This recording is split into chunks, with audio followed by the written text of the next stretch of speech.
Marcos, capítulo de número 5, verso 22 em diante. Oh, aleluia!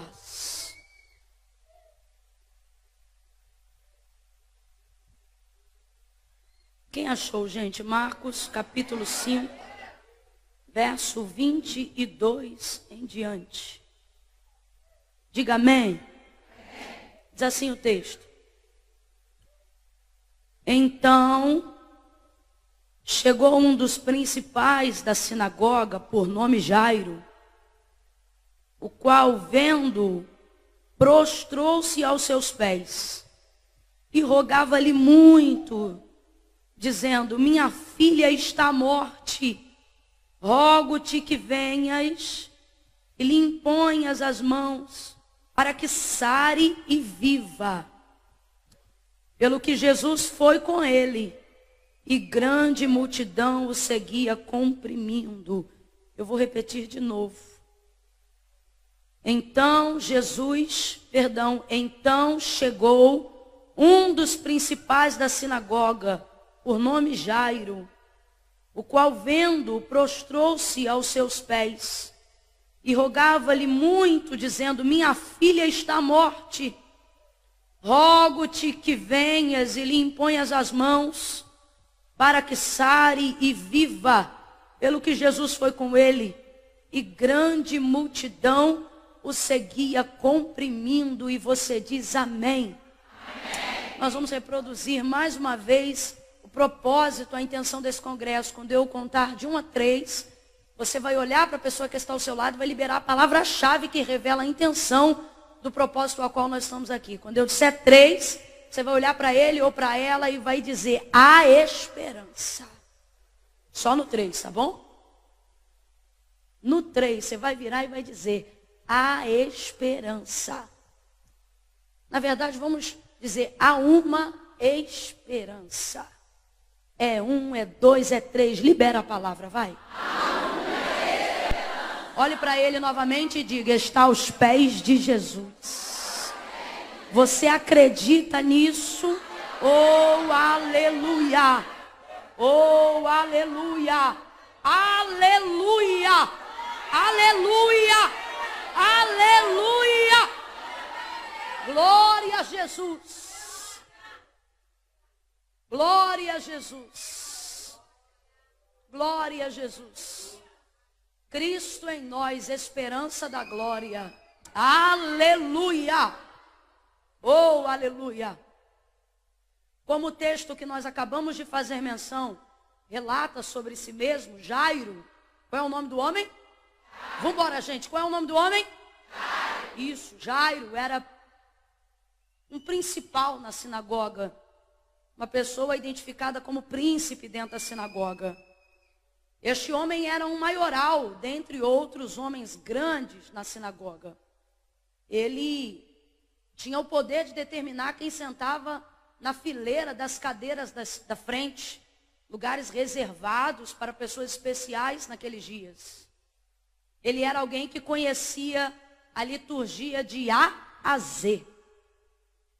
Um homem religioso. E eu não falo isso no sentido pejorativo, mas falo isso no sentido devocional. Alguém entregue às práticas, um homem metódico, né? Pragmático, litúrgico. Alguém que tinha muitos acessos em esferas muito especiais dentro da sociedade. Ele trafega com tranquilidade tanto na classe dos judeus, sumos sacerdotes, escribas, saduceus, como também na esfera entre os romanos. Trafega com tranquilidade entre eles, tem acesso ao sinédrio, tem acesso a homens de poder dentro do sistema romano. É um homem de opinião pública muito boa. É alguém que inspira e que é inspirado pela sociedade, uma referência dentro daqueles dias. E o texto vai falar, não nessa ocasião, mas em outras oportunidades, como João capítulo 9, por exemplo, que naqueles dias ocupar a posição de Jairo não era nada fácil. Por quê? Porque naquela época, e justamente naquele momento, a fama de Jesus estava percorrendo toda Jerusalém, todas as cidades que cercavam Jerusalém. Jesus estava ficando muito conhecido, obviamente, por causa da maneira prodigiosa, dos milagres que realizava e da quantidade de pessoas que curava. O texto diz que aonde Jesus passava, afluía uma multidão de pessoas, e eu gosto desse termo, porque está falando como nascente. Saíam pessoas de todas as partes, de todos os lugares, para poder estar com Jesus, haja vista como o coração de Jesus se movia de íntima compaixão por todas as pessoas. O texto diz que todos aqueles que o tocavam, todos aqueles que estavam pelos lugares onde ele passava, seu coração se movendo de íntima compaixão, ele não selecionava, mas a todos ele curava. Manifestava assim o poder de Deus na terra. Era leproso sendo curado, era paralítico andando, eram pessoas sendo restauradas de todas as maneiras. E obviamente isso não poderia ficar sufocado. Por mais que Jesus dissesse, à medida que ele curava as pessoas, ele dizia: olha, não conteis a ninguém. Não conteis a ninguém. Tadinho. Será que ele não quer pegar um arzinho? Não, minha irmã. Será que não, tadinho? Criança é assim mesmo, gente, é normal. Tem hora que ela precisa ou de uma aguinha ou de alguma coisa, é normal. Ocorre então que quando Jesus, manifestando essas curas e esses milagres, a fim de conseguir fazer isso por mais tempo, ele dizia às pessoas que não contassem isso a ninguém.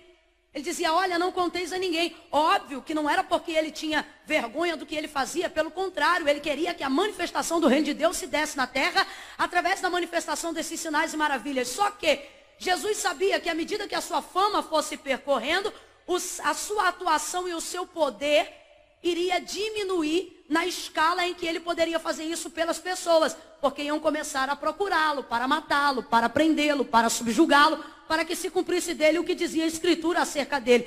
Então, por causa disso, Jesus dizia: não conteis a ninguém. Um leproso encontrou com Jesus na subida da montanha e disse para Jesus: se tu quiseres, tu podes me limpar. E Jesus disse para ele: eu quero ser limpo. E imediatamente o homem foi limpo. Isso é maravilhoso, diga glória a Deus. Aí Jesus disse: apresenta-se ao sacerdote e não conte a mais ninguém. Quem disse, meu irmão, que alguém que está carregando a lepra há tanto tempo vai conseguir ter a pele limpa como um bebê e vai descer do monte para falar só com o sacerdote? Depois que falou com o sacerdote, o homem contou para todo mundo. A mesma coisa com o paralítico, a mesma coisa com o cego de Betsaida, a mesma coisa com o cego de nascença. A todas essas pessoas que Jesus curava, elas manifestavam a sua alegria, dizendo: olha o que ele fez comigo. Dá uma olhadinha para quem está do teu lado e diz: olha o que ele fez comigo. A gente não aguenta, irmão. Quando Jesus faz uma obra na nossa vida, é impressionante. A gente vai pela rua falando o que ele fez, ao ponto que a gente fica chato e começa a perguntar para todo mundo: você conhece Jesus? Você conhece Jesus? Você precisa saber o que ele faz, menina. Ele fez na minha vida, ele vai fazer na sua, ele é bom, ele é Jesus. A gente não aguenta. A gente não aguenta.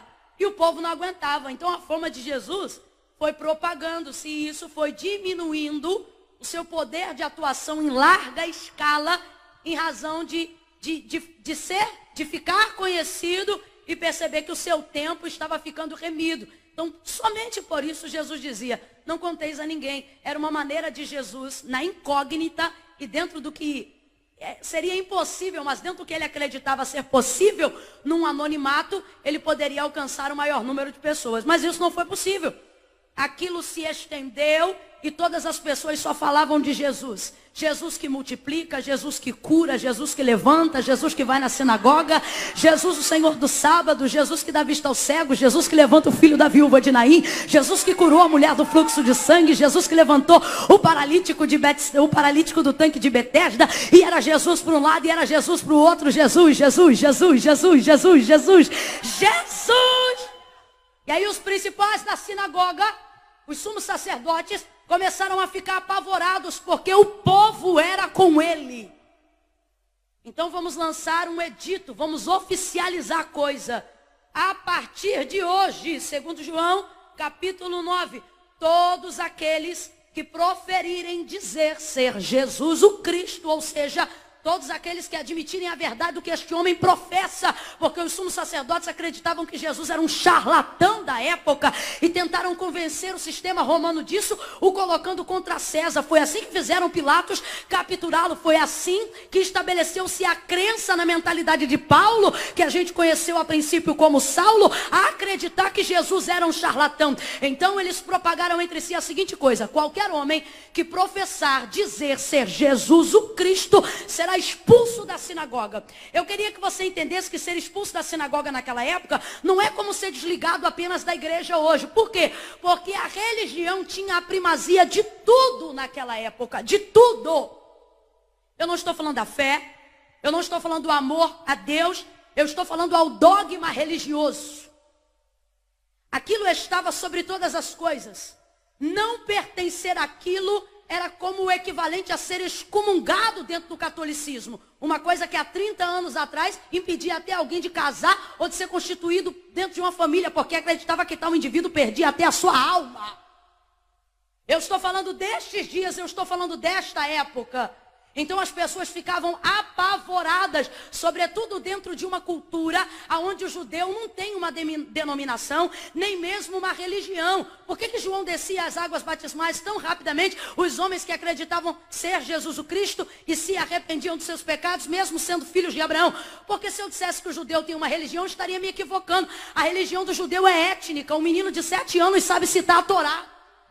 Então ele não precisava necessariamente do método de conversão que nós ocidentais precisamos. Era completamente diferente. Então lança o edito: qualquer um que professar dizer ser Jesus o Cristo será expulso da sinagoga. E quem é Jairo? O principal dentro da sinagoga. Alguém que precisa assinar abaixo do edito dizendo concordo, dizendo é isso aí, seja feito desta maneira. Mas parece que a atitude de Jairo, que a posição e o cargo que ele ocupa não é condizente com a crença do seu coração.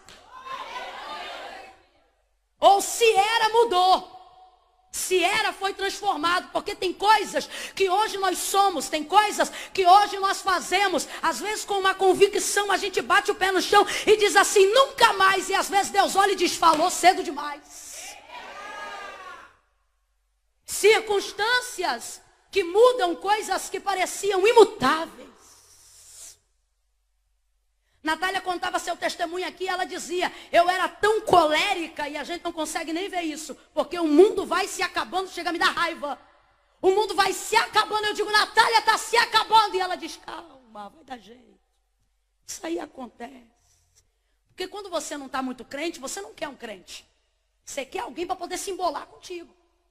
Quando você pensa assim, está dando tudo errado, você pensa assim, eu vou arrebentar a cara de fulano. Você não quer alguém para dizer assim, calma, você quer alguém que diga assim, tu pega na perna que eu pego no cabelo. É, não é? Natália nunca, sempre calma, tudo vai dar jeito.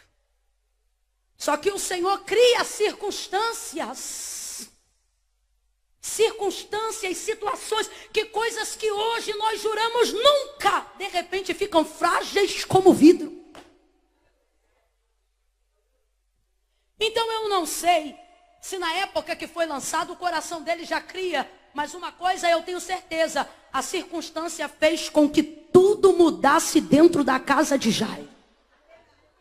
Oh, aleluia!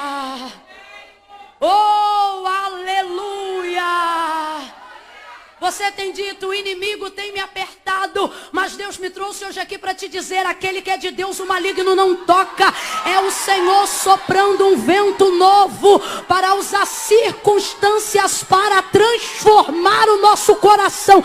Eu estou sentindo a autoridade de Deus e graça de Deus para profetizar isto hoje aqui. As circunstâncias trarão transformações inimagináveis na nossa vida, na nossa casa, na nossa família. Eu estou sentindo graça de Deus para liberar isso aqui. Te prepara. Deus está usando circunstâncias para reverter corações aos pés dele, para reverter vidas aos pés dele, para reverter ministérios aos pés dele. Irmã Camila, como é que eu sei que Deus está neste negócio? Te prepara, tudo que estava distante vai vir para os pés de Jesus. Jesus está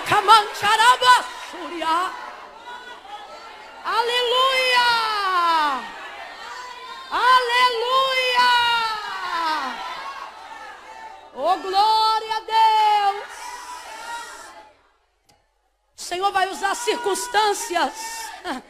essas circunstâncias vão revelar uma coragem que você tinha, mas não sabia. Essas circunstâncias vão revelar um fogo que já ardia, mas como você nunca deixou queimar, ele nunca consumiu nada. Essas circunstâncias vão revelar uma ousadia de alguém que alguém olhava e dizia: menina, mas eu jurava que tu era tímida. E você vai dizer: mas a circunstância não me permitia timidez. Mas a circunstância não me permitia vergonha. Mas a circunstância não me permitia ficar amarrada. Tem gente aqui que está dizendo: eu não sou assim. O Senhor está dizendo: eu é que sei quem você é e vou te mostrar quem você é. Pega na mão de alguém. Eu estou sentindo graça de Deus aqui, gente. Esse lugar está regado de oração, aleluia. Pega na mão de alguém aí com fé. Pega na mão de alguém, segura. Se ela não quiser pegar na tua mão, tu cata a mão dele aí, mostra que ele sentou do lado de alguém que não veio fazer social, não, veio fazer culto para Deus. Pega na mão de alguém e diga aí: as circunstâncias, diga, as circunstâncias estão te jogando, te lançando para os pés de Jesus. Sacode essa pessoa e diz: você não vai para o inferno, não. Você não vai para a falência, não. Você não vai para o leito, não. Isso tudo é circunstância. O teu endereço é os pés. Você vai para os pés. Os pés de Jesus nos esperam nesta noite. Aleluia. Aleluia! Glória a Deus! Aleluia! Agora olhe a situação de Jairo. Que posição difícil. Posição de Jairo é muito difícil. Porque ele é alguém que tem uma vida que aparentemente, na verdade aparentemente não. Ele é alguém que tem uma vida que depende da obediência do edito. Qual? Não confessar, dizer ser Jesus o Cristo. E por que isso? Seu fluxo financeiro passa por isso. Ou seja, ele tem dependência financeira em ser parte disso. Seu status social passa por isso. Não apenas isso, sua popularidade, seu brio, seu orgulho próprio passa por isso. E é interessante porque uma vida de patrocínios, uma vida adornada pela opinião pública, ela te dá convites, ela te dá status social, sim ou não? Sim. Ela te dá coisas das quais, tendo dinheiro, você não precisa comprar. Uma vida adornada pela opinião pública te coloca à altura de lugares que você não precisa nem pisar. Sua reputação chega antes de você. E isso vai criando um ciclo de independência onde é necessário um equilíbrio muito grande da parte de Deus. Para que você saiba até que ponto você pode ser assistido pela opinião pública e até que ponto você tem coragem de perder o que querem te oferecer para não se perder. E chega um ponto da vida que fica muito difícil você conseguir ver a linha tênue que divide isso. E a opinião pública começa a pesar em decisões que não deveriam, porque são muito pessoais, como por exemplo no quesito salvação. Mateus capítulo 16, verso 24 em diante, disse Jesus aos seus discípulos: aquele que quiser vir após mim, negue-se a si mesmo. Muitas vezes negar a si mesmo é negar o que esperam de mim. É não trabalhar com a expectativa que colocam sobre mim. É não tomar decisões em cima das expectativas que as pessoas colocam sobre mim. Sabe por quê? Não em um tempo muito distante, mas mais rápido do que a gente imagina, porque a vida passa assim. Você perceberá que não foi o que queria na tentativa de ser o que todo mundo esperava e no final termina frustrado. Porque você não foi o que sonhou e nunca vai conseguir ser o que as pessoas esperam de você. Então é muito perigoso isso. Jairo está justamente nessa situação. Eu vou tentar trocar para miúdos, porque eu quero que todo mundo tenha consciência plena do que o Espírito de Deus está revelando ao nosso coração. Hoje ele está agindo no profundo, no oculto e no escondido nessa noite aqui. Coisas que a gente não fala a ninguém, coisas que são inescrutáveis à visão humana, ou até mesmo à ciência, na psicologia. O Senhor está entrando e vai tratar conosco nessa noite. Coisas que estão impedindo a nossa fé de romper. Coisas que estão impedindo o nosso ministério de crescer. Nunca se houve um tempo, e eu posso dizer isso, porque vivo há pelo menos 15 anos dentro desse fluxo. Então, consigo ver o que é certo e o que é errado. Nunca se houve um tempo onde as pessoas achavam que ministério dependia tanto de publicidade. Né? Pessoas levadas pela opinião pública.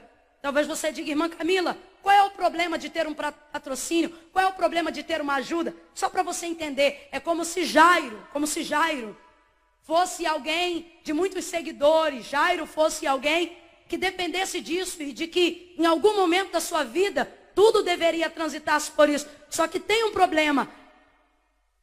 Quando a opinião pública se torna tão importante a ponto de sustentar a tua casa, a ponto de sustentar a tua crença, a ponto de nortear as suas decisões, ela também manipula você e tudo que você possui. E esse é o grande problema. Jesus tanto sabe que isto é uma verdade inerente a nós, que ele vai chegar a colocar isto como quesito na profissão de fé. Olha o que Jesus vai dizer, não é pastor, não é igreja, não é homem, não é mulher, é Jesus. Jesus vai dizer assim, aquele que me confessar diante dos homens, eu também o confessarei diante do meu Pai que está no céu. Olha o que ele diz, mas aquele que se envergonhar de mim. Aí eu te pergunto, ele diz aquele que não crê? Não, ele diz aquele que tem vergonha do quê? Do que crê. Crê, mas não pode confessar. O que minha mãe vai pensar de mim? Crê, mas não pode falar. Vão pensar que eu sou otário. Crê, mas não pode confessar. Eu não posso andar com Bíblia. Crê, mas não pode permitir com que a sua fé suprima a opinião pública. Aí Jesus está dizendo, quem me ama me confessa diante dos homens. Todas as vezes que eu penso sobre isso, imagino claramente a gente tendo em nossa vida um amigo que nos ama muito, mas por algum motivo que pode ser qualquer um, temos vergonha de apresentá-lo às outras pessoas. Pense aí, um amigo que gosta muito de você. Pense, por favor, imagine. Um amigo que gosta muito de você, mas que diante de outras pessoas você tem vergonha de apresentá-lo. Sei lá, vai que é o jeito que ele veste, o cheiro que ele tem. Um amigo sincero, um amigo real, um amigo que você ama, um amigo que te ama. Mas na hora de apresentar as pessoas você tem vergonha. Essa amizade vai durar muito tempo? Jesus está dizendo, eu sou esse amigo. Quantas vezes você fala comigo lavando louça, fala comigo dirigindo carro? Quando a coisa aperta, é meu nome que você clama. Mas porque sua mãe te ensinou que tem um Deus assim, que tem um Deus assado, que tem outro. Para não desfazer do que sua mãe te disse, você não professa a sua fé. Aí Jesus está dizendo, o seu problema nunca foi falta de fé. Porque você crê. Tem gente que está aqui hoje que diz assim, não, minha irmã Camila, eu vim porque eu gosto. Não, você veio porque crê. Ninguém fica até 11h20 da noite numa igreja sem crer. Você não está aqui por causa do timbre da minha voz. Não, você não está aqui por causa de ninguém. Você está aqui por um motivo. Em algum momento você pensa, vai que Jesus fala comigo. Vai que Jesus aparece naquele lugar. Eu sei o que é isso, já estive na sua posição.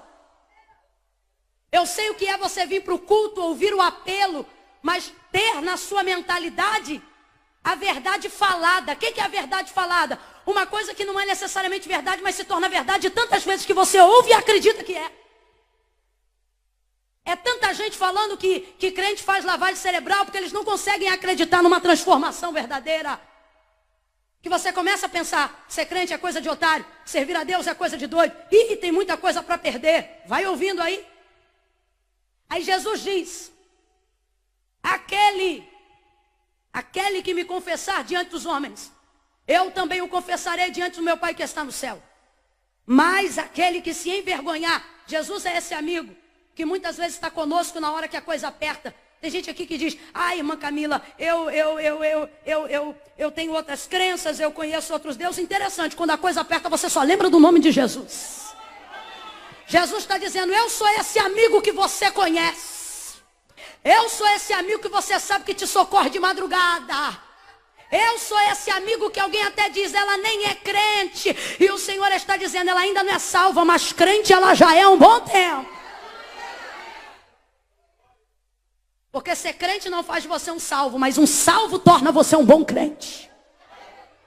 Mas só tem um método e um caminho para a salvação. A profissão, a confissão de que Jesus é o Senhor. Então ele diz, quem me crê, confessa. E se tiver vergonha de mim, vai ficar envergonhado diante do meu Pai. Aí eu acho interessante, nessa hora eu meio que vejo Jesus dizendo assim, como é que pode?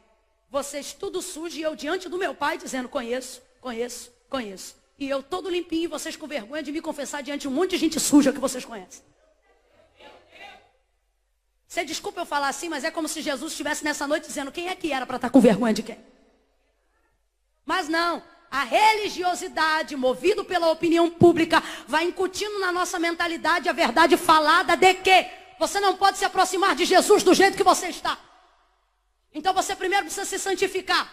Você primeiro precisa se consagrar. E com isso nós vamos tendo em nosso meio visitantes, conferencistas, homens e mulheres que já têm o coração entregue a Jesus, a alma reverenciada diante de Deus, mas não conseguem fazer uma confissão pública de fé, que é a garantia do seu nome na inscrição do seu nome no livro da vida. Por que não conseguem, irmã Camila? Porque ele foi incutida na mentalidade uma verdade falada que não é uma verdade. Qual? Que primeiro você tem que largar tudo para vir para Cristo. Aí fica assim, não, irmã Camila, servir a Deus para mim é coisa séria. Primeiro eu vou parar de fumar. Depois que eu parar de fumar eu vou. Não, minha irmã Camila, é que eu não casei. Quando eu casar eu vou.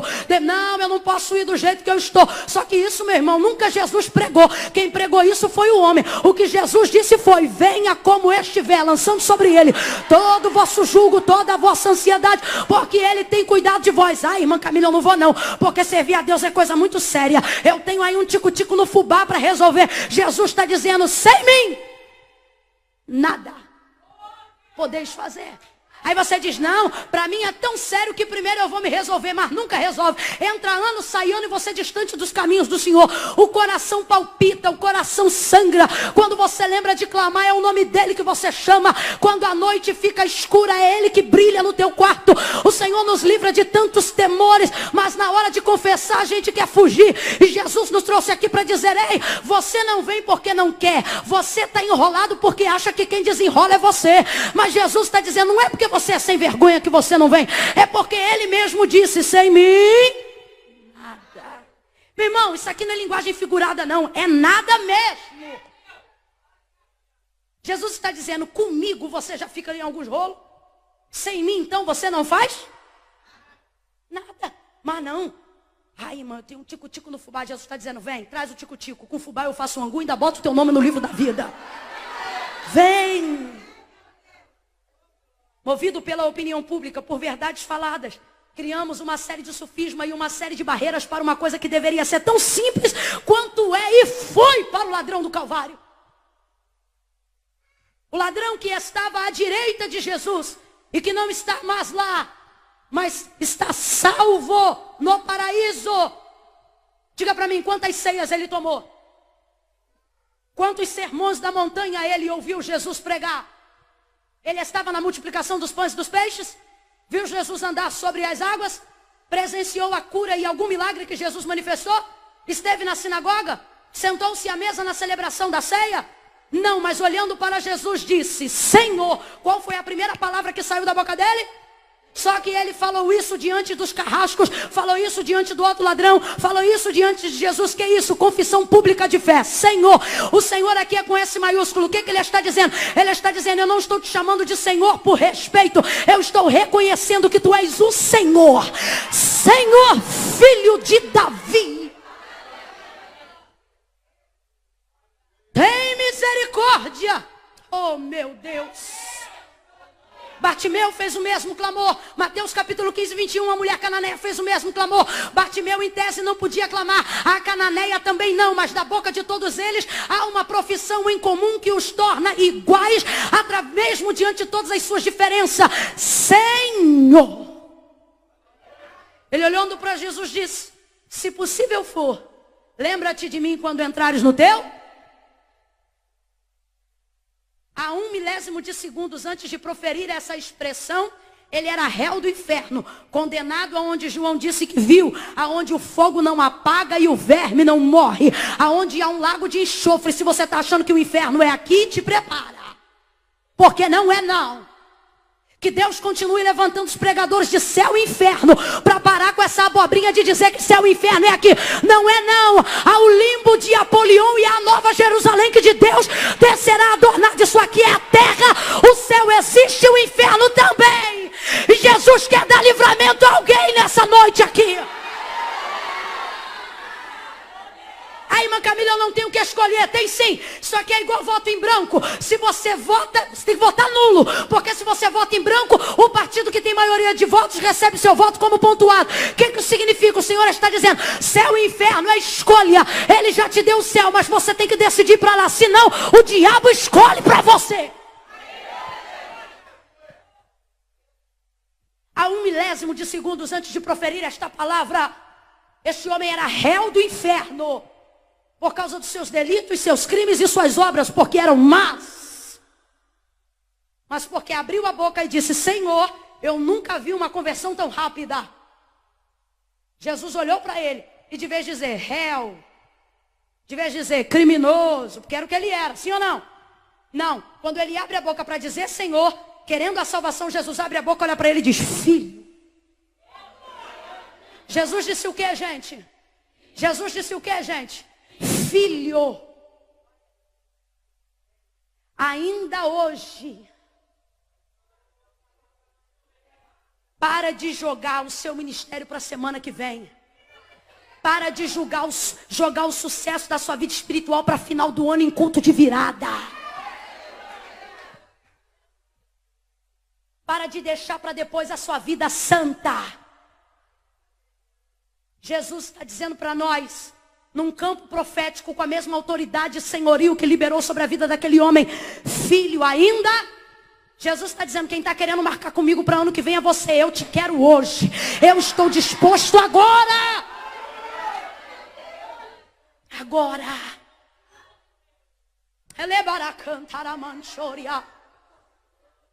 Estamos jogando milagres diariamente para amanhã. Estamos jogando pretensões espirituais diariamente para o ano que vem.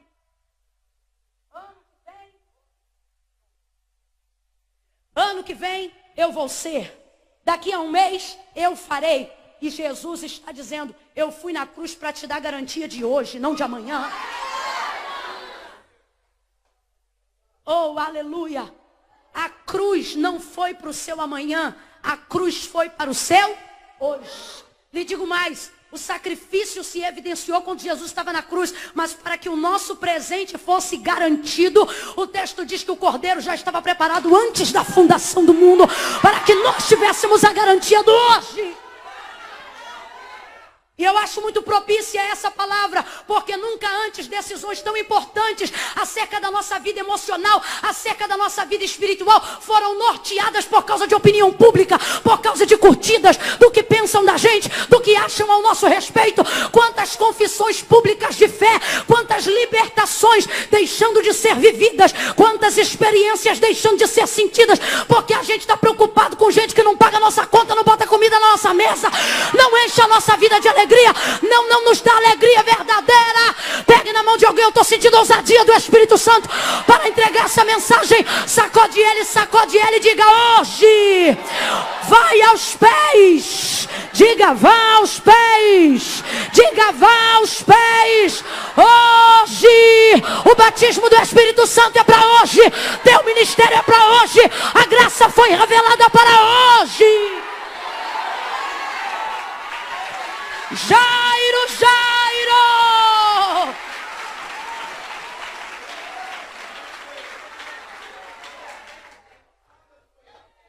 Evangelho de Jesus segundo escreveu João, capítulo de número 19, ele vai contar sobre o momento da crucificação de Jesus.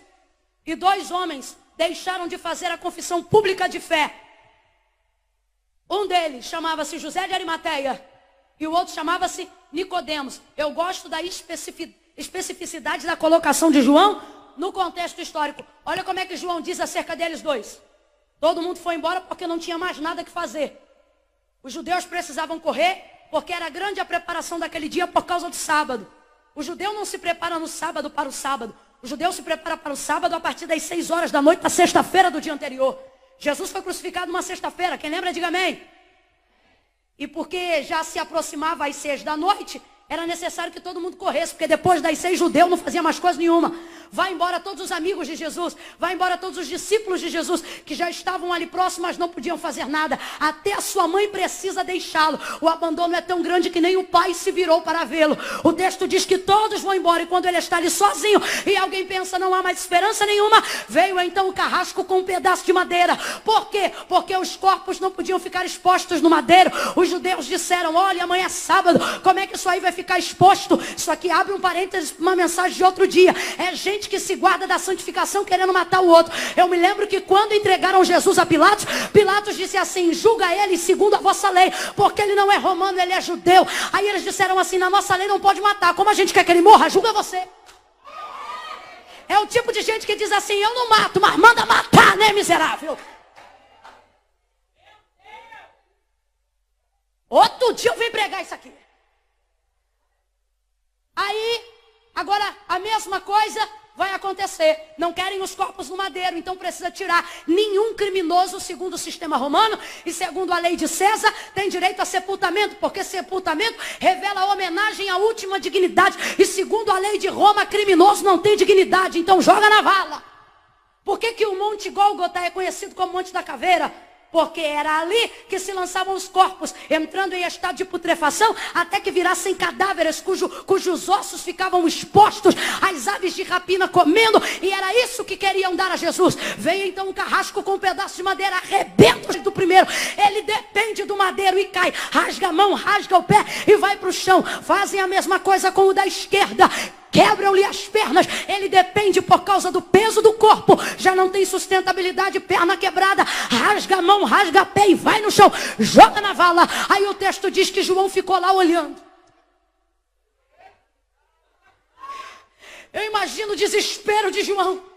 É triste quando a circunstância te aperta, mas não te dá poder de fazer nada. É nessa hora que a esperança se vai, pastor Rodrigo. É nessa hora que a esperança parece um pavio que quase se apaga. Quem aqui já acendeu vela em dia de vento e teve que guardar? É difícil guardar vela. Por quê? Porque você tem que ter a quantidade exata de vento para passar que não apague e de oxigênio, porque se tapar também, o fogo apaga. É por isso que tem que soprar um ventinho. Não entendeu não? Tem que soprar um ventinho que é para manter o pavio aceso. Mas é difícil, eu estou falando da esperança. Da esperança. Eu imagino João, que nem a gente dentro de casa, tentando manter acesa a esperança. Seu herói, sua vida, seu amor, aquele que lhe fez ter a ousadia de dizer o discípulo a qual Jesus amava. Ninguém nunca disse isso de João, a não ser ele mesmo. Tão amado ele se sentia. Vendo, o texto diz que ele ficou e viu. Aí ele ainda escreve e diz assim, eu, João, vi e testifiquei, para que dizendo para vocês o que eu vi, vocês creiam no que eu vi. E o que foi que aconteceu, João? João 19, ele vai contando. Fizeram com o da direita, arrebentaram o da esquerda, mas chegando-se, porém, a Jesus, não puderam, porque sobre ele havia uma palavra nas escrituras de Isaías que diz, nenhum dos seus ossos poderá ser quebrado. Isso aqui é tipologia do corpo de Jesus na igreja. Pode estar cuspido, pode estar moído, pode estar arrebentado. O sistema pode vir, levanta legislativo, executivo, judiciário, O sistema de Roma, a antiga Babilônia está aí dentro de Roma, está aí dentro do Planalto. Satanás e seus demônios tentam governar o mundo, bloqueando o entendimento, pressionam a igreja, apertam a igreja. E quando alguém vem com o pau na mão para dizer, nós vamos acabar com isso, acontece o que aconteceu, porque somos o corpo de Cristo. Segundo Paulo falou aos Coríntios, não puderam. Por quê? Porque pode cuspir, pode vaiar, pode morder, pode debochar, quebrar. Ninguém quebra. Ninguém quebra a igreja. Levanta a mão se você é a igreja e reaja. Não lhe puderam, porque sobre ele havia uma palavra. Completa para mim, sobre ele havia uma. Vem com vontade, sobre ele havia uma. Não se assusta de eu estar gritando, não. Isso aqui é efusão do Espírito. Sobre ele havia uma palavra. Por isso Deus disse, Josué, medita nessa palavra. Josué, debruça nela de dia e de noite. Ela te fará tão próspero e tão bem sucedido. E eu gosto desse termo. Ele diz assim, que ninguém. Irmão, ninguém não é alguém.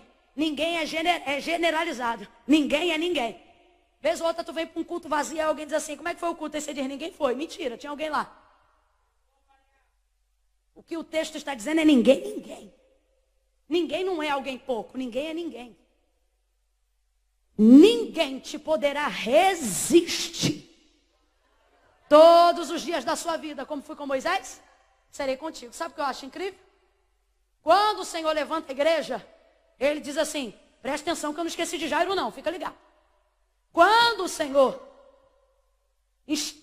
levanta uma palavra sobre a igreja, usando Pedro como exemplo, ele diz assim, tu és Pedro, fragmento de pedra. E sobre esta pedra, fazendo menção a ele mesmo, que é a pedra de esquina, ele diz assim, eu edificarei, eu levantarei a minha igreja. E as portas do inferno não prevalecerão contra ela. Sobre a igreja, assim como sobre Cristo, pela boca do profeta Isaías, havia uma. Sobre nós há uma. A palavra de Deus é independente. Quem está entendendo, diga amém. O que isso significa? Jesus está vivo ou está morto no Calvário? Gente, já estão vindo arrebentar as pernas dele. Então vamos lá, Jesus está vivo ou está morto? Isso, mortinho da Silva. Jesus está morto no Calvário, mas sobre ele tem uma? Qual é o poder de reação de um morto? Qual é o poder de defesa de um morto? Mano, isso aqui, gente. Isso aqui é a garantia da nossa vitória. Às vezes nos falta poder de reação, mas sobre nós tem uma. Nos falta condições de defesa, mas sobre nós tem uma. Por causa desta palavra que foi dita pela boca do profeta Isaías, falando acerca do Messias, o texto diz que quando foram a ele não puderam. Por que não puderam? O texto diz, não puderam, sabe por quê?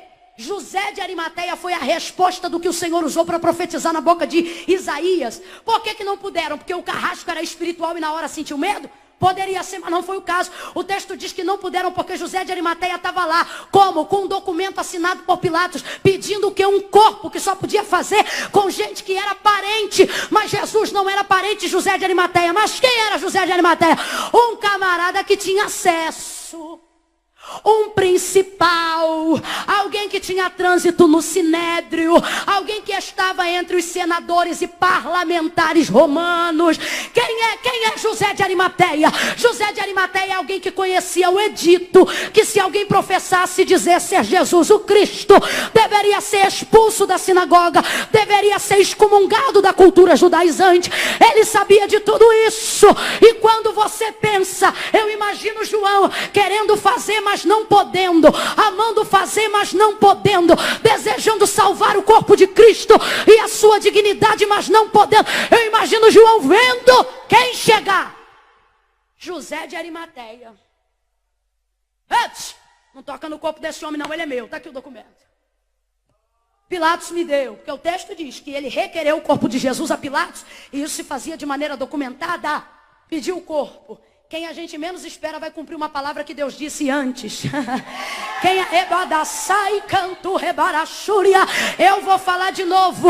Tem gente na tua vida, gente na tua casa, pressionado pela opinião pública, apertado pelas pessoas, preso por causa de um sistema financeiro que depende de fulano, depende de Beltrano. O Senhor está dizendo: ei, não vai precisar eu mover meu braço, nem você mover o seu. A palavra de Deus vai se manifestar numa circunstância. Chega José de Arimateia, requerendo o corpo de Jesus. Olha de novo para quem está do teu lado e diz: há uma esperança. Diga: há uma esperança. Aí olha o que João vai dizer. João vai dizer assim, ó, que chegou José de Arimateia. Aí olha o que ele fala: aquele, o discípulo que seguia a Jesus em oculto.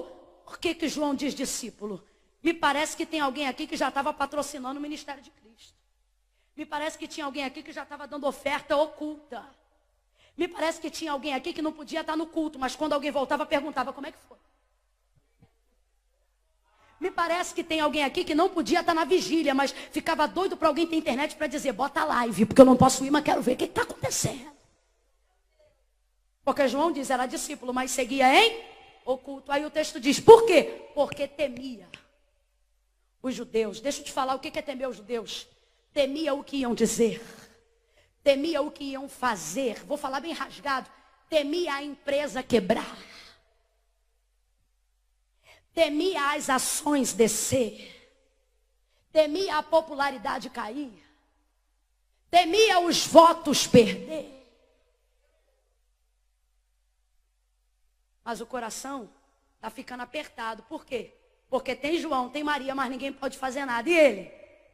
Ele pode, mas se tiver vergonha, não vai fazer.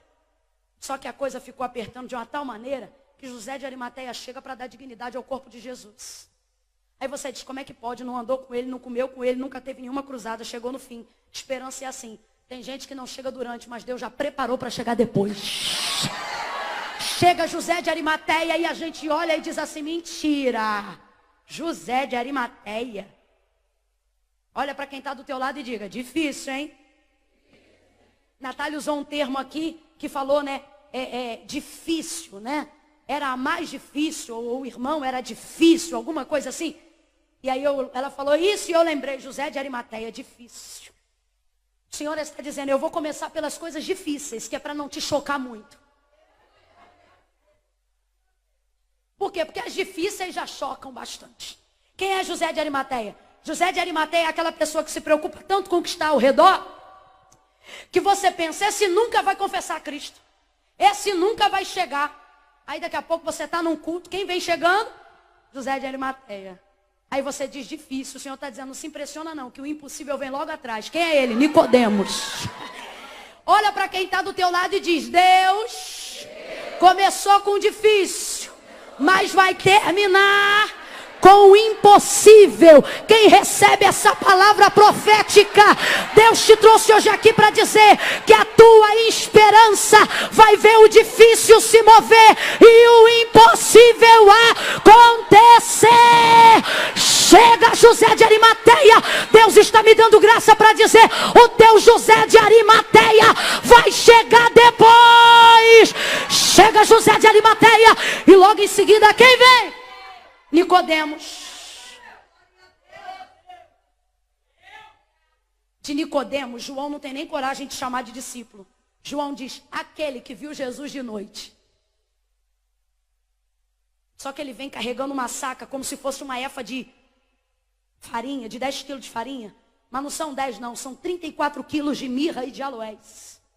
Que ele está preparando para poder esmiuçar e embalsamar o corpo de Jesus antes de colocar dentro do sepulcro. O que uma pessoa está fazendo com 34 quilos de especiaria dentro de casa? Não é o que o texto diz, isso sou eu que estou falando. O que eu sei é que ele tinha bastante especiaria em casa. Para que propósito era, eu não sei. De uma coisa eu sei. Quando li o texto, o Senhor falou comigo: quem deveria aparecer durante, mas por medo, não apareceu. Não se manifestou. Reteve coisas na sua vida. Diga para essas pessoas: o Senhor me disse assim, que aquilo que eu não restituí, ou seja, o tempo que José de Arimateia e Nicodemos perderam na vida com Jesus, não podia ser restituído, porque naquele momento Jesus estava... Mas Jesus disse, eu criei uma circunstância onde eu não estou presente para restituir, mas eu compensarei. O que é isso? Chega Nicodemos trazendo 34 quilos de mirra e de aloés. É o Senhor dizendo, o que ele não usou durante, eu estou dando graça para usar depois. Mãe Camila, não entendi, isso é uma palavra específica para PIB de Guaxindiba. Se você crê que não só como pregadora, mas como um arauto do eterno, Deus me trouxe nessa noite, como mensageira, eu estou entregando aqui, acerca desta cidade. Tem gente em casa que podia estar abençoando esta igreja. E a gente diz, podia dar, mas não dá. Podia vir, mas não vem. Podia fazer, mas não faz. O Senhor está dizendo, te prepara. Porque o que Ele não está dando durante, Ele vai guardar em casa. E na hora de trazer, vem com compensação do tempo perdido. Aquilo que ficou guardado, o Senhor vai criar um tempo para compensar. Uma saca de 34 quilos. Tá dobro, irmão. É muita coisa. Olha para quem está do teu lado e diz, é muita coisa. Não, fala de novo, diz, é muita coisa. Tem gente que você acha que está perdido e o Senhor está dizendo que está perdido. Não, Ele está guardando. Está guardando muita coisa e vai chegar. Vai chegar na tua vida, vai chegar na tua empresa, vai chegar na tua igreja, vai chegar no teu ministério. O que Jairo, José de Arimateia e Nicodemos têm em comum? Todos tinham vergonha. Todos temiam a opinião pública. O que eles têm em comum? Todos temiam os judeus. Todos tinham medo de perder. Completa para mim que eu quero saber se você está comigo hoje aqui. Todos tinham medo de... A gente só tem medo de perder enquanto pensa que o que tem é importante. Antigamente podia beber água aqui.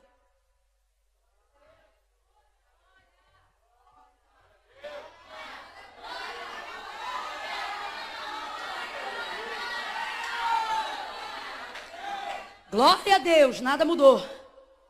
Agora eu vou beber água de coco que é mais gostosa.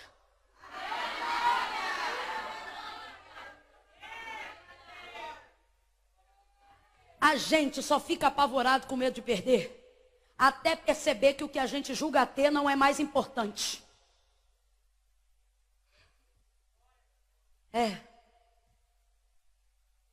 Tudo é uma questão de prioridades. Dá um glória aí que eu estou muito resfriado. Não para não. Isso.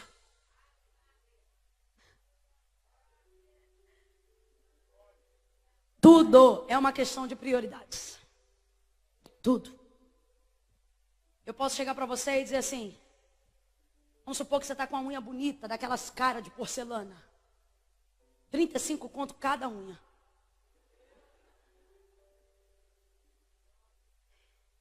E aí eu digo assim, deixe-me cortar a sua unha. Eu digo, não, sua unha é importante. Aí eu digo, então tá bom, então eu vou te dar a escolha. Ou você me dá a sua unha, ou você me dá seu dedo. Imediatamente você me dará porque tudo é uma questão de prioridades. Coisas que agora são importantes, de repente deixam de ser, à medida que outras coisas começam a acontecer. Sabe o que eu vejo interessante entre Jairo, José de Arimateia e Nicodemos? O status é importante. A opinião pública é importante, sabe por quê? Jesus está sempre ali. Só que quando, no caso de José de Arimateia e Nicodemos, Jesus não está mais presente, parece que eles percebem que tudo que eles guardavam não se comparavam.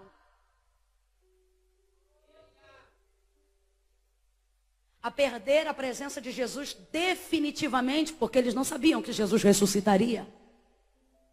Quantas coisas a gente agarra, a gente se apega, até que de repente a gente percebe que não é o que a gente tem, é como Jesus faz a gente se sentir que é importante. Jesus tem um poder de fazer a gente sentir coisas que coisas nenhuma podem fazer a gente sentir. Eu vou falar de novo. Jesus tem um poder de fazer a gente sentir coisas que coisas nenhuma podem fazer a gente sentir.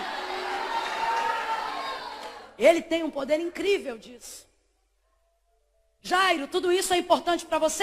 É importante, mas é importante quanto?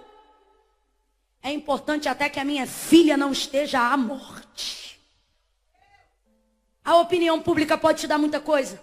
Patrocínio pode te dar muita coisa. O dinheiro pode te dar muita coisa. Mas eles nunca podem te dar o que Jesus tem para te dar. Eu vou tentar falar de outro jeito, que é para ver se você entende de uma outra maneira e começa a ser crente. Digo isso acerca de mim também.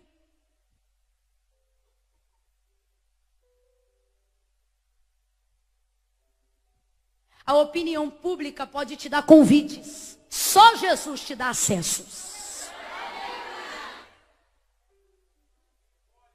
Patrocínio pode te dar roupa. Só Deus te dá cobertura. Grifes podem te dar sapatos. Só Jesus te dá chão sobre os pés e segurança para caminhar. Rede social pode te dar relacionamentos. Só Jesus a pura aliança. Um homem pode conhecer uma mulher pode conhecer um homem, mas só Deus tem poder de eternizar um casamento. Deus te trouxe aqui para te dizer, a pergunta não é se o que você tem ou o quanto você quer o dinheiro pode comprar. A pergunta é se o que Jesus tem para te dar alguma coisa paga. É tudo muito importante para Jairo, mas por causa de uma circunstância, tudo isso vai aos pés de Jesus. Jairo, sendo o principal da sinagoga, sai em casa na luz do dia e a sua casa está cercada de mestres e de homens do seu mesmo status. E ele sai de casa sabendo que Jesus ia passar e clama a ele. E o texto diz que vendo vai aos seus pés. Tudo que Jairo tinha de repente é reputado aos pés de Jesus. Sabe o que ele está dizendo? Meu principado está aqui, minha presidência está aqui, meu status está aqui. Sabe por quê? Porque tudo que eu tenho não é nada diante do que o Senhor pode fazer pela minha filha. Então eu quero dizer que eu estou aqui, a minha casa está aqui, o meu dinheiro está aqui, o meu status está aqui. Sabe por quê, Jesus? Porque os mestres não podem ressuscitar a minha filha, a popularidade não pode curar a minha filha, o dinheiro não pode levantar a minha filha, o patrocínio não pode me dar a minha família. O que é que vai restituir a minha filha? Ele está dizendo numa escala de prioridade. Eu já entendi, Jesus, que o primeiro lugar é teu, porque só o Senhor pode fazer por mim o que ninguém pode fazer. Jesus trouxe alguém aqui para dizer: vá para os pés e coloque tudo que você tem aos pés. Parece uma posição de muita humilhação, não parece? E Mas quem tem medo de se humilhar debaixo de Deus, prepare-se para ser pisado pelo mundo. Jairo vai aos pés de Jesus. Agora que esse ouvido aqui abriu, devo estar gritando muito mesmo. Estava fechado, aí eu grito mais ainda. Jairo foi aos pés. É interessante, sabe por quê? Ele vai aos pés para pedir socorro, mas pede as mãos. Rogo-lhe, porque minha filha está à morte, que venha em casa e lhe impõe as asas. Jesus está dizendo, quando você buscar as minhas mãos, não vai ter nada. Mas quando você buscar os meus pés, eu chego na tua casa com as minhas mãos. Eu chego na tua casa com as minhas mãos, na minha família, na sua família com as mãos dele. Levante a mão, eu estou sentindo graça de Deus, recebe isso aí. Jesus está dizendo, o lugar que eu te disponho é os pés, mas o lugar que eu me empenho é fazendo uso das mãos. Jesus está dizendo a alguém aqui nesta noite, todas as vezes que você se dispor a buscar os meus pés, você verá o mover das minhas mãos. Todas as vezes, cresce meu filho, cresce. Todas as vezes que você se dispor a buscar os meus pés, você verá o mover das minhas mãos. Jesus te trouxe hoje aqui para te dizer, se humilha. Isso. Se humilha. Ah, mas o que vão pensar de mim? Quando o que vão pensar de você não cura o seu filho, o problema é o que vão pensar. Ah, mas se eu virar crente, o que é que meu namorado vai pensar de mim? Não queira estar casada com um homem que não se preocupa com a sua salvação.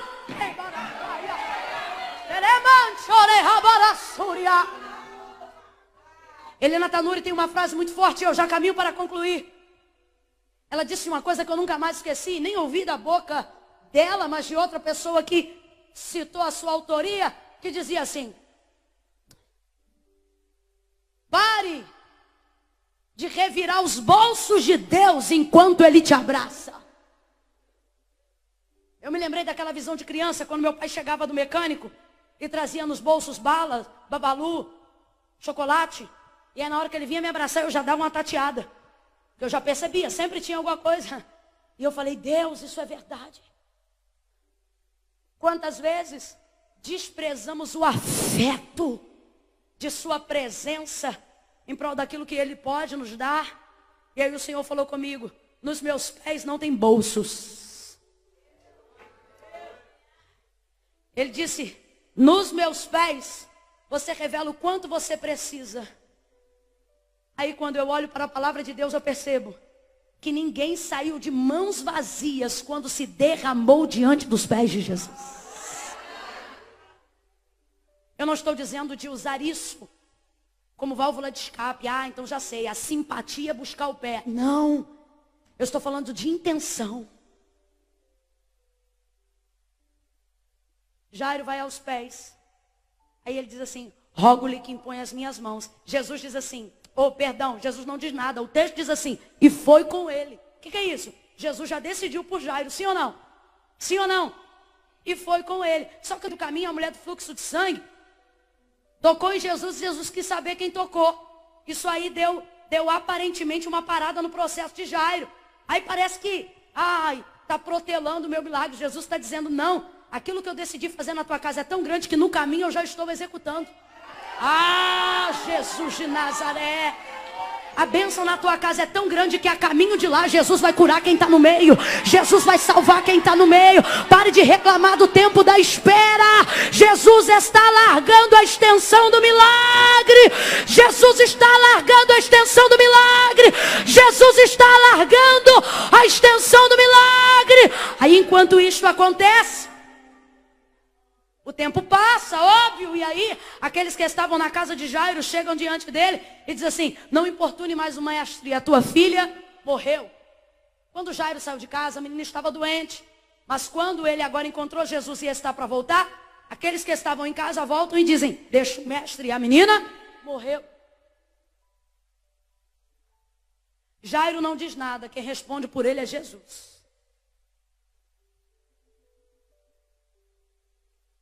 O texto diz que Jesus não fala para ele, sabe por quê? A gente tem que parar com essa mania de usar o tempo que Jesus tem com a gente para responder os outros. Não, vou falar bem rasgado. Você tem que parar de ficar usando o tempo na tua oração para dizer, fala com ele, visita ele. Jesus está dizendo, eu estou com você, visitando você, falando com você. E você quer usar o tempo que eu estou com você para gastar com quem não está nem aí para você. Jesus vai responder, mas não é a eles, é a Jairo. Jairo, não importune mais o mestre. Aí Jesus olha para Jairo e diz, Jairo, crê somente. Tem esperança ou não tem? Tem esperança ou não tem? Só quem acredita, deixa a bolsa, a Bíblia no banco e fica de pé num salto de glória. Só quem acredita que Jesus te trouxe hoje aqui para te dizer, crê. Somente crê. A opinião pública não vai mais suprimir as nossas decisões em Deus. O que pensam de nós não terá mais o poder de nortear decisões importantes que precisamos tomar. Nós vamos viver a libertação de um cativeiro social. Deus está falando isso comigo aqui agora.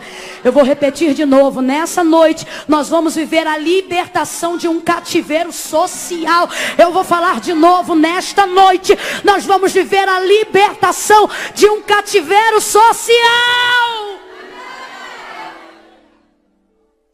Algemas invisíveis são mais difíceis. Por quê? Porque nos prendem, mas não sabemos onde. Olha, Jesus olha para Jairo e diz: Jairo, crê somente. Aí Jesus vai andando com Jairo em direção à sua casa. Eu imagino a preocupação de Jairo. É que nem você. Alguém diz: vai para a igreja para quê? Não tem mais jeito. Você vem meio calado, mas vem, porque parece que Jesus vem com você. Acompanhando, dizendo: crê somente. Alguém diz: o médico só deu 3 meses, não tem mais o que fazer, vai orar na mini vigília para quê? E parece que Jesus pega na tua mão e diz: vamos para o culto, crê somente. Você já está vivendo há tantos anos fazendo a mesma coisa, que parece que entrou num ciclo de frustração. Aí quando você pensa: quer saber, eu vou largar tudo, parece que Jesus pega na sua mão e faz a volta do ciclo com você, dizendo: não importa quantas voltas você vai dar, apenas creia, porque eu vou lá com você, eu vou adorar com você, eu vou me assentar com você, vou voltar para casa com você, vou investir com você, vou dormir com você, acordar com você, eu vou com você, Jairo. Sabe o que eu estou vendo Jesus provar para Jairo? Que não importa o que aconteceu com a filha dele depois. Sabe qual é a grandeza do texto? Jairo buscou pela filha dele antes. Sabe o que tem de lindo no texto? Jesus não decidiu ir à casa de Jairo porque ela estava viva. Jesus decidiu ir à casa de Jairo porque Jairo havia pedido, não importa como a filha dele estivesse. O que você está dizendo, irmã Camila? O que aconteceu depois não muda a decisão que Jesus tomou antes. Não, você não entendeu, preste atenção. Jesus, quando ouviu o clamor de Jairo, o texto diz que ele foi para a casa de Jairo na hora. Quem está entendendo, diga amém. Então Jesus já tinha tomado uma decisão sobre a casa de Jairo, sim ou não? Vou lá, depois não, agora. No meio do caminho, o tempo foi protelado por causa da atitude da mulher do fluxo de sangue. Aí a filha do camarada morre. O pessoal diz: não precisa mais ir não. É como quem diz: deixa quieto, já era. Jesus olha e diz: crê somente. O que Jesus está dizendo? Jairo, não importa o que aconteceu depois enquanto você esperava. Jairo, não importa as complicações que aconteceram durante o processo de espera.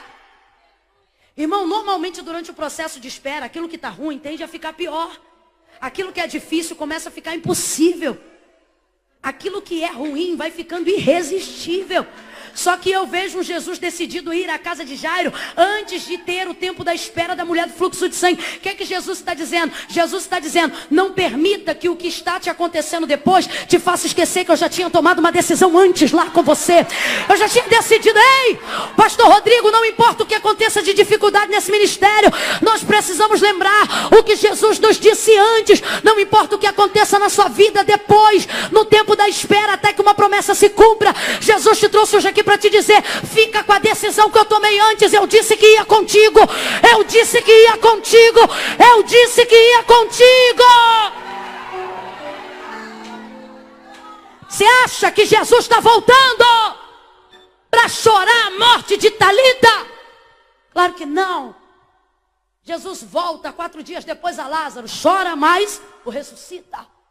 Jesus não volta para chorar morto acerca dos mortos. Ele disse: deixa que os mortos enterrem os seus. Mas para Marta ele disse: Marta, eu sou a ressurreição e a vida.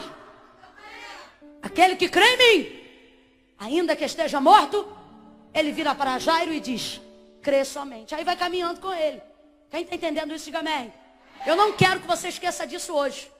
Quando o culto acabar e nós fomos para a nossa casa, eu não sei quanto tempo mais ainda você vai ter que esperar outras pessoas contarem milagres na sua frente. Só por favor, não esqueça que Jesus já havia tomado uma decisão em seu favor antes do processo da espera.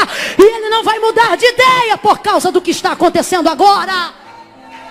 Crê somente. E volta com ele, Rô. Volta com ele. E no caminho vai chegando e diz assim: a menina não está morta, apenas dorme, mas eu vou despertá-la. Aí os que estavam perto riram e pensaram: tá maluco, a menina está morta. Só que o que Jesus está usando é uma figura de linguagem. O que ele está querendo dizer é o seguinte: o que vocês chamam de morte é para mim tão simples quanto despertar alguém de um sono. Ah, não, eu acho que eu devo ter falado Genésio. Deixa eu falar o que Jesus falou. O que Jesus está dizendo é o seguinte: o que para vocês é impossível, para mim é como despertar de um sono alguém que está dormindo. Jesus está dizendo, é assim que eu lido com a morte. Irmã Camila não entendi ainda, vai entender de novo. Jesus está dizendo, traga na sua memória agora. Por favor, olhe para cá. Traga na sua memória agora o que você tem como impossível. Irmã Camila, isso aqui para mim é impossível. A conversão de fulano é impossível. Irmã Camila, trabalhar nessa área é impossível. Irmã Camila, casar com fulano é impossível. Irmã Camila, fulano querer casar comigo é impossível. Eu não sei. Traz aí agora. Irmã Camila, eu me tornar pregadora é impossível. Irmã Camila, eu tenho vergonha de microfone. Eu me tornar cantora não sei. Traga aí agora, por favor. Trouxe? Jesus te trouxe aqui para te dizer. O que ele está dizendo é, para mim isso é fácil como acordar alguém de um sono. Aquela mocinha que estava aqui em cima com o microfone e a Bíblia tipificando o ministério na hora do jogral, ela está aí? Ela está aí ainda? Será? É tão fácil quanto despertar alguém de um sono, você se tornar o que representou aqui.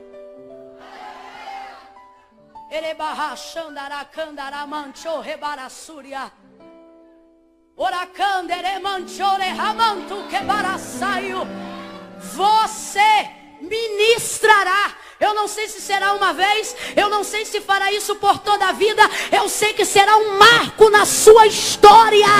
Eu lhe vejo. Deus te trouxe aqui para te dizer, eu faço ser fácil o que você diz ser impossível, e faço ser prazeroso o que você acha difícil.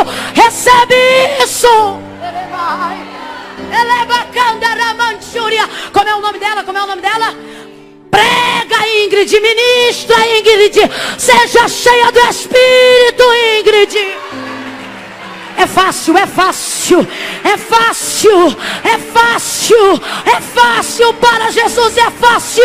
Coisa nenhuma lhe é difícil. Oh! Coisa nenhuma lhe é difícil. Você entrou aqui e você jura ser impossível. Gente, Natália contou o testemunho dela. Candomblessista. Crente em Jesus. Em 30 dias Deus fez uma obra. Que muitas vezes em 4 anos, numa formação para nível superior, a gente não consegue. Estudando todo dia, em 8 tempos por dia. Só Jesus faz isso.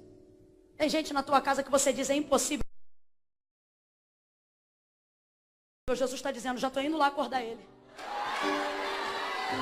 Oh, áreas que estão adormecidas e você diz, morreu. Vocês usaram o tema esperança, né? Já foi cantado aqui, ao cheiro das águas brotará. Isso aqui é a citação do Salmo de Davi. A esperança para a árvore cortada. O texto diz que a água não pega nela não, só o cheiro já é o suficiente. O que o Senhor está dizendo é, para você é impossível, mas para mim é fácil, fácil, fácil, fácil, fácil. Eu ouso aqui dizer que coisas que você está protelando para anos, Jesus está dizendo, te prepare, eu resolvo a tua vida com um telefonema. Basta um telefonema.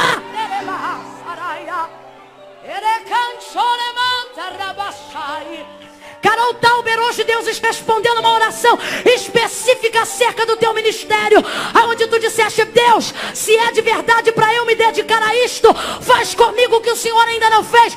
Eu quero que seja diferente, pois hoje o Senhor te sela para um sucesso ministerial, e vai ser diferente, como você pediu a Deus.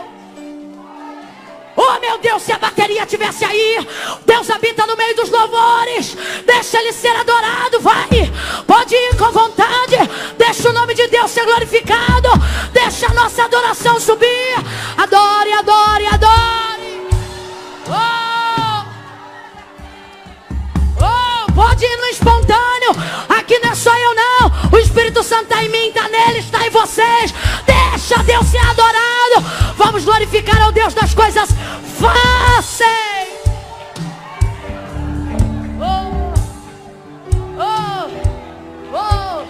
Vambora, eu estou esperando um espontâneo de vocês. É um espontâneo, pode vir. Eu também estou esperando um espontâneo de vocês. Só tu és o Deus do impossível. Tu és o Deus do impossível. Tu és o Deus do impossível. O que abre a porta e ninguém fecha. Só tu és o Deus. Oh, só tu és. Ele é o leão, ele é. Ele é o leão, ele é.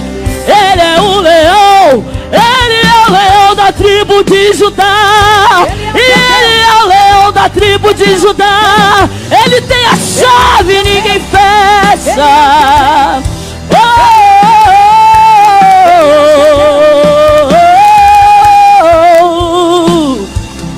Só tu és o Deus que nos vê. Assim diz o Senhor. Ainda antes que houvesse dia, eu sou. E não há quem possa fazer escapar das minhas mãos. Agindo eu, o Senhor, quem impedirá? Não tem preguiça, não tem cansaço, não tem obra de macumbaria, não tem feitiçaria, não tem depressão, não tem tarja preta, não tem encantamento, não tem maldição. O braço de Deus está se movendo para quem está buscando os seus pés. Vá para os pés de Jesus. Vá para os pés de Jesus. Busque os pés de Jesus. Nada é impossível ao crer. Vá para os pés de Jesus. Impossível. Se quebre aos pés do Redentor. E do Redentor. Ele está aqui. Ele está aqui. Se renda, se renda, se renda. Se quebre, se quebre.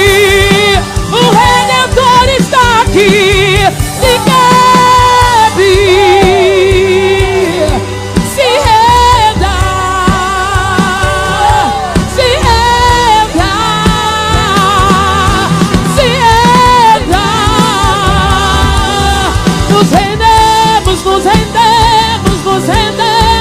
Nos quebramos, nos moemos diante daquele que vive, daquele que vive, daquele que reina.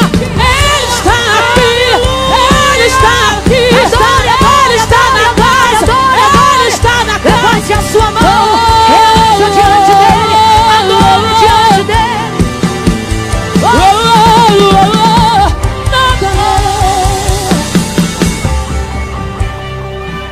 Aleluia. Oh, aleluia.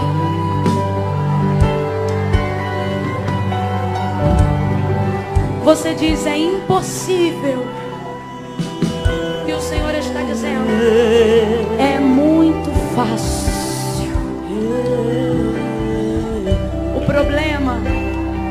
O problema não está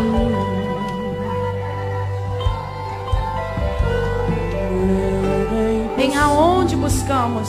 Se temos buscado no Senhor, estamos buscando no endereço certo. Mas o Senhor está dizendo é em como buscamos. Ele diz assim, olha pela boca do profeta: pedi e não recebeis, porque pedi mal, porque não conheceis as escrituras e nem o poder de Deus. Você está indo direto para as mãos. Você está dizendo, Deus, faz logo. E Deus está dizendo, não é assim. Humilhai-vos debaixo da potente mão do Senhor, e ao seu tempo Ele vos exaltará. Você desculpa, eu sei que eu estou diante de muitos homens e mulheres de Deus, mas nessa noite, a começar por mim, e se estendendo para todos nós. Jesus está dizendo: está na hora de descer um pouco mais. Nós vamos fazer assim diante de tudo que foi ministrado aqui nessa noite. E quando eu digo tudo, é tudo mesmo, não é só na hora da palavra não, é tudo, tudo, desde a abertura desse trabalho. Tem gente aí na galeria que vem ao culto porque ama o Senhor, vem à conferência porque ama ouvir a sua palavra, mas nunca veio no altar fazer uma aliança com o Senhor por causa de tudo aquilo que eu preguei no começo. Vai ver, teu nome é Ana, Juliana, Roberto, Pedro, Carlos, eu não sei, mas hoje o Senhor te chama Jairo. Tá na hora de descer, Jairo. Tá na hora de reconhecer. O que você tem medo de perder não é mais importante do que o que você pode perder se não vir. A presença dele, a alegria da salvação. Eu vou contar de 1 a 3. E quando eu disser 3, vai sair do lugar e vai vir ao altar de Deus. Irmã Camila, tem que ir aí na frente? Tem. Ai, irmã Camila, eu vou ficar aqui. Deus sabe, mas não concorda.